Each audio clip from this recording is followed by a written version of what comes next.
ان دجالی سیاست سے نکلنا ہے, ان فرقوں سے نکلنا ہے. آئیے قرآن کی طرف, قرآن کی اس آیت کی طرف جس میں قرآن میں اللہ فرما رہے رحمان بینو, رحمان بینو ہونا. اب اس کے سیاق و سباق کو دیکھیے اس آیت کے.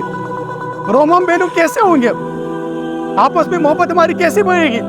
یہ جو آج کا معاشرے میں غیر اعتدال ہو گیا ہے, قرآن اس کو اعتدال دے رہا ہے, اس اعتدال کی طرف لانا چاہ رہا ہے, آپس میں اخوت کو بڑھانا چاہ رہا ہے, اس کے لیے قرآن رہنمائی کر رہا ہے. آپ سے کہہ رہے ہیں رحمان بینو. اب رحمان بینو ہونے کے لیے سب سے پہلے آپ نے قرآن کی اس کی جو میں نے ایک چھوٹے سے ایک لفظ کی تلاوت کی, اس کے آپ نے سیاق و سباق کو دیکھا. آگے پیچھے آئیے, قرآن کو دیکھیے تھوڑا سا, خدا نے قرآن کے مشن کو سمجھیے. خدا نے امت مسلمہ کو جو حضور نے جو مشن دیا ہے, رسم کی طرف مت جائیے. آج رسم بنا دیے گئے, فرقے رسم ہو گئے, فیشن ہو گیا فرقہ ہمارا. تصویر رسم ہو گئی, فیشن ہو گیا. بیچا اٹھانے میں رسم ہو گیا, فیشن ہو گیا. یہ فیشنوں کی طرف, رسموں کی طرف چلے گئے.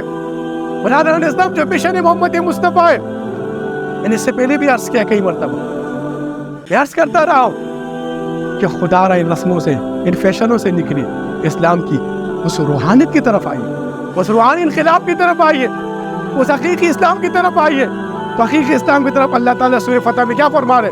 رحمان بینو. آج کے معاشرے کی, کیونکہ قرآن کی آیات کو کوئی بدل نہیں سکتا. ہر دور میں اس دور کے حالات کی فضاؤں کی مناسبت سے اس کی تفسیر کی جا رہی ہے. مفسرین ابن کثیر سے شروع ہوئی, آگے سے پہلے سے آپ دیکھیں, ابن عباس کی تفسیر کو دیکھیں, کئی تفاسیر میری نظر کے سامنے سے گزری ہے.